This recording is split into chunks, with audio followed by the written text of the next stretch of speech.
মাহে রমজান সামনে, এবারের রমজানে টার্গেট নাও 30 দিনের রোজার মাধ্যমে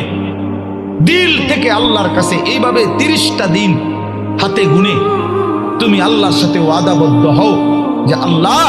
30 দিন আমি রোজা রাখবো, এবং যৌন চাহিদা, লজ্জাস্থানের চাহিদা, অশ্লীলতা, বেহায়াপনা, নর্তকী, নাচ গান, উলঙ্গ ছবি দেখা, নারীকে নিয়ে চিন্তা ভাবনা, মেয়েকে নিয়ে অশ্লীল চিন্তা ভাবনা, অবৈধ কোনো প্রেম সম্পর্ক, হারাম কোনো রিলেশন,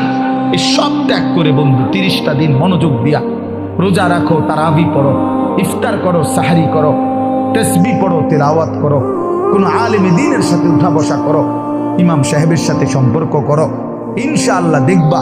আল্লাহ চাহে তো 30 দিনের মাথায় আল্লাহ বলেন লাআল্লাকুম তাত্তাকুন, আমি আল্লাহ ওয়াদা দিলাম মোমেন তোকে মুত্তাকি বানিয়ে দেব।